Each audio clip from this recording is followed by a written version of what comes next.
নমস্কার। শ্রীমদ্ ভাগবত গীতা দ্বিতীয় অধ্যায় সাংখ্যযোগ শ্লোক 50।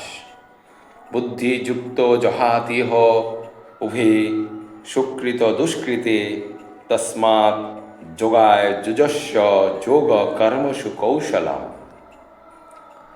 বুদ্ধিযুক্ত অর্থাৎ যিনি ভগবানের সেবায় যুক্ত, জহাতি অর্থাৎ মুক্ত হতে পারেন, ইহ অর্থাৎ এই জীবনে, উভে অর্থাৎ উভয়, সুকৃত দুষ্কৃতে অর্থাৎ পুণ্য ও পাপ, তস্মাৎ অর্থাৎ এতএব, যোগায় অর্থাৎ নিষ্কাম কর্মযোগের জন্য, যুজস্ব অর্থাৎ যুক্ত হও, যোগ অর্থাৎ কৃষ্ণ ভক্তি, কর্মসু অর্থাৎ সমস্ত কর্মের, কৌশলম অর্থাৎ কৌশল।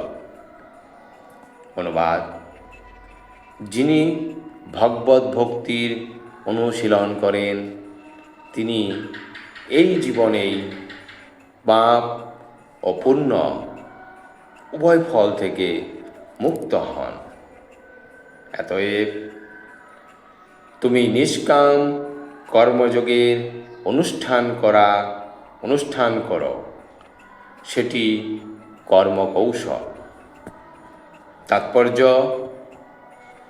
স্মরণাতীত কাল থেকে প্রতিটি জীব তার শুভ ও অশুভ কর্মের ফল সঞ্চয় করছে।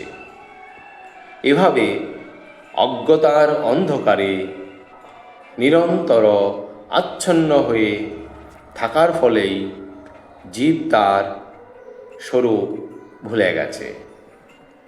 এই অজ্ঞানতা থেকে নিষ্কৃতি পাওয়ার উপায় হচ্ছে ভগবদ্গীতায় নির্দেশিত ভগবানের উপদেশ হৃদয়ঙ্গম করে তার সেবায় নিজেকে সম্পূর্ণভাবে উৎসর্গ করা। তাহলে আমাদের অজ্ঞতার আবরণ উন্মোচিত হবে এবং জন্ম জন্মান্তরের কর্ম ও কর্মফলের শৃঙ্খলিত শাস্তি ভোগের কবল থেকে আমরা মুক্ত হতে পারব।